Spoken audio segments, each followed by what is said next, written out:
Hi guys, welcome back for another one. I am Mr. Free to Play. That is right, I'm a free to play player and I give free to play player advice, tips, tricks, and other things. Today I am answering a viewer question left on one of my videos, as it's not something I've really done or explained in any videos in the past, so I figured I'd take the time out today to explain it. And that comment is, can you make a video explaining all the best characters for Dark Dimension 2 and Dark Dimension 3? Now, I probably can't explain all the best because simply I don't have experience with all the characters that I would consider meta. And that's basically some of the downfalls of being a free-to-play player. I can't build up all the best characters. But there are many I can talk about, and there is recommendations I can give, plus some insight of how I plan for Dark Dimensions as a free-to-play player trying to be resource efficient. So guys, if you're ready for it, sit back, relax, and let's get into it.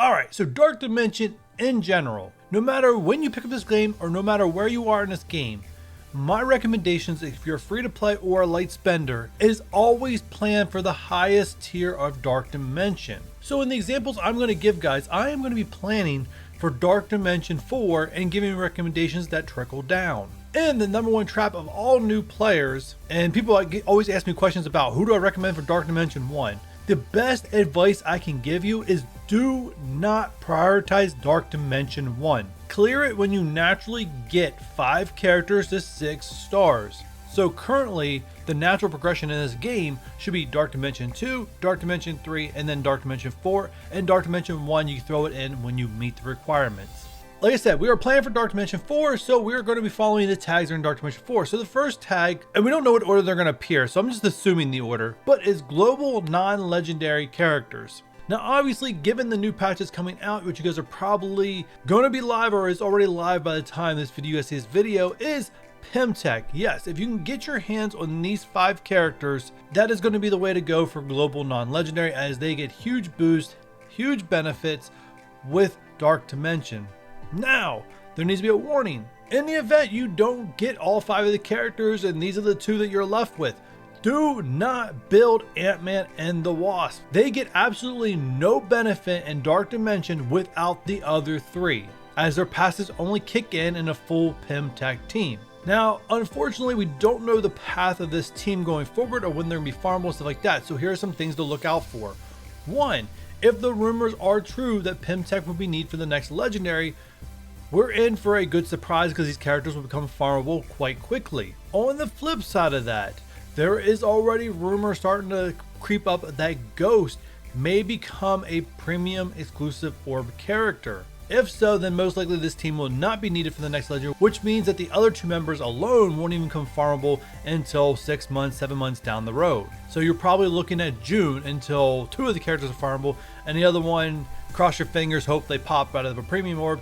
And we already know that they are scaling back the number of premium orbs we get as they're trying to figure out a way to put more ISOs in the economy. And one of the ways they've come out doing that, instead of just adding more milestones, they decided that they're just going to take away premium orbs. So yeah. So let's assume Pimtech becomes exclusive, not really worth it. What do we have in the game right now that may be worth global non-legendaries?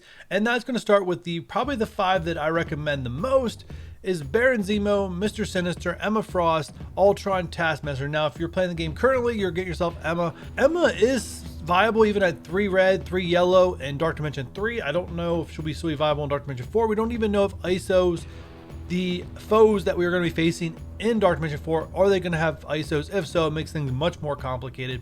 You should have Ultron by the time you get to 3 and 4. Taskmaster and Baron Zemo in the upcoming months should become farmable somewhere in the game. I'm not expecting either one of them to be put behind like an exclusive wall. Emma, obviously, if you don't get too much of her while she's a milestone character, she's going to be harder to get after this. So you still get Symbiote Spider-Man. It's going to be much harder to get her later. Some substitutions, if you need to think about substitutions.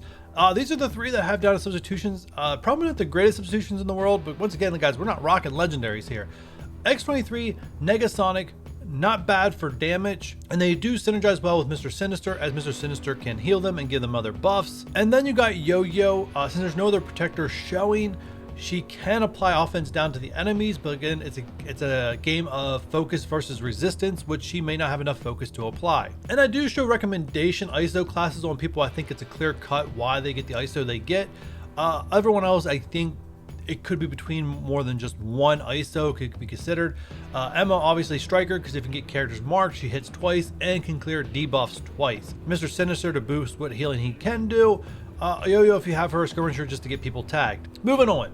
The 5 I recommend: Proxima Midnight, Crystal, Minerva, Hela, Corvus Clave. Now Corvus Clave I'm not very high on, and quite frankly I don't know how much work he actually does, but I know he pairs with Proxima Midnight, and mainly the reason why I gave him the nod for the 5th spot. Crystal I think it's an obvious raider choice, as she has both AoE on her special and her ultimate, and not only that, her special actually does piercing damage which ignores armor, which can do a lot of damage if she can get some critical hits. Striker on Proxima Midnight, I really like Proxima Midnight. She's a character that I use myself in my Dark Dimension 3 run. Her basic and her assist both clear buffs on the opponent, so you can get rid of taunts, offense ups, defense up, things that really slow down your progress she can take care of. Her special can hit multiple characters for offense down, and her ult can stun a person. So overall, a very useful kit for getting things done. Now, I find her a little squishy in Dark Dimension 3 at 5 yellow, 5 red, but as I'm recording this, she is becoming farmable later today. So I could start farming her, get her to 6, 7 stars, and decrease that squishiness dial. Some characters that could be substitutions. Now this one's a little sticky because like I said, there's not very good cosmic characters, and you can't make a Black Widow team because Ebony Maw is a legendary and legendaries are excluded. Other than that, I think that'd be the obvious choice, but it gets really messy. Now I did opt not to put more Asgardians in here because I don't know how useful they are. Loki's going to be squishy enough. I don't know how much Thor is actually going to charge in one turn to actually do extra damage. So I kind of just threw all the Asgardians off in favor of these characters, Thanos and Call, just to get more Black Order synergy. Obviously you're not going to get empowered Thanos. And then Ultimus and Captain Marvel, I believe that those two need to pair together, mainly because, especially if you can get your 5 red on Ultimus for your second run of DD3, helps his sustainability. And I don't think he does a lot of damage, but he can have a lot of sustainability. And not only that, if you pair him with Captain Marvel, he gives Captain Marvel block and extra max health, which means he stays alive longer. And she's also a character that on her special can remove buffs of the opponents. That one's a little bit messier. It's probably the toughest one, but that was pretty much my recommendation I came up when I eliminated legendaries. Next up, city non-legendaries. Those 5 are the Symbiotes. I think this is obvious at this point. There's not very many really good city characters, so these Symbiotes stand out like a mile above the rest. Sinister Six without Doc Ock is not an option at all. I took Vulture to Dark Dimension 3 and I instantly regret it. The guy has done nothing for me. You can see my recommendation substitutions. He's not even there. So first hand playing with Squirrel Girl, she does seem like she can tank some hits, adds healing, removes debuffs, does some other pretty cool things. Ghost Rider, huge damage dealer. Really good choice if you need another character. And then probably last on my priority list would be Merc Lieutenant. He does add healing, gives offense up, but outside that, the city characters really do drop off. Next up, legendaries. Now legendaries are going to be a mixed bag here because obviously in Dark Dimension 2, Dark Dimension 3, you're going to want to use these in their respective tags. But you can exclude Dark Dimension 2, but Dark Dimension 3, like, you're going to want to use Phoenix and Global, especially since we know that Phoenix was tailored in clearing Global, so they kind of factored in her, so she's kind of almost necessary. Doc Ock, he's probably an obvious choice for city, especially if you don't have high stars on Scream or Anti-Venom, especially Scream, as he probably can tank a lot better than Scream. Ebony Maw, definitely want to use him in Cosmic. Shuri has a lot of use in the global nodes, especially trying to overcome node 7 and DD3. And Black Bolt is an optional character for Cosmic. Obviously, if you have the extra bio resources, then yes, take him. He's a little bit slow, so it does hurt him, but when he can ult and get his moves off, it's pretty impressive amount of damage. Legendary substitutions, and I don't really recommend any substitutions here, probably maybe except for one. So first off, Nick Fury and Invisible Woman, I think either one of them, I think the only character they should replace is Shuri out of all those. I don't think they should replace the other 4. Magneto could probably replace someone like Black Bolt if you're hurting him for bio gear, as you're pretty much just using him for his blinds and his disrupt. But that's pretty much where it goes. I really would highly recommend the top tier though than the bottom 3. So to give a little better visual breakdown, global, those are the 5 that I probably recommend the most. Now, it is note that Colossus was used to be where Baron Zemo is in my recommendations, but given the fact he loses value completely, not being able to be paired with Phoenix in Dark Dimension 4 makes him not resource efficient anymore. And that's unfortunate. You have to find a way to keep Phoenix alive with other people, or just keep resetting until he knocks Phoenix out first. Either one's a very good strategy. Cosmic, the 5 I recommend, is pretty much the 5 that I'm using in DD3 right now. Myself, I found that they went through pretty easily, each one doing their own work. It'd be nice if I could get more stars on Minerva and Proxima Midnight, but it is what it is. And then City, if you can rock the symbiotes, rock the symbiotes. The 3 symbiotes, Carnage, Symbiote Spider-Man, and Venom, can clear the city nodes by themselves. Yes, I have found this out firsthand. It is true, they can. Any extra assistance you give them, or characters you put in there like fodder, like me with Vulture and Punisher, does help to get them on a roll. But as I learned, especially when I did the last node, I couldn't get things going, but when I finally did, I just rolled through the entire node, no problem. Alright guys, and that is pretty much my Dark Dimension recommendations and things that I consider. Like I said, I always take a resource efficient approach.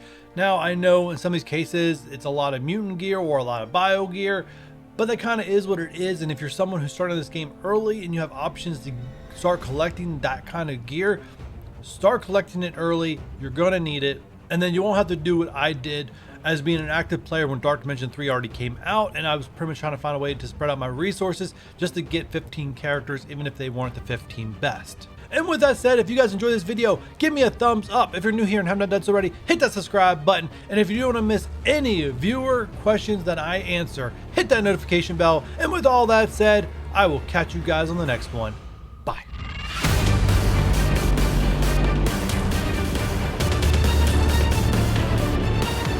Okay guys, I went through and edited this video and realized I didn't even talk about Dark Dimension 2 at all, so quickly. So I do believe in Dark Dimension 2, there's not a set characters that you should level up first. I believe you should still keep building towards Dark Dimension 3 and 4, and then you'll be able to take on Dark Dimension 2 as soon as you get your 5th character to Gear Tier 13. And yes, as a newer player who maybe has not started Dark Dimension at all yet, it is possible at this given point that you could be playing Dark Dimension 1, Dark Dimension 2, Dark Dimension 3, and Dark Dimension 4 all at the same time, depending on the order that you build characters. And given that we have ISO in the game now, Dark Dimension 2 shouldn't be as difficult as it was for players that went through it almost 2 years ago. And hopefully this clears up any confusion that I forgot to mention during this video. If you have any questions, please ask in the comments down below and I will answer as I see them.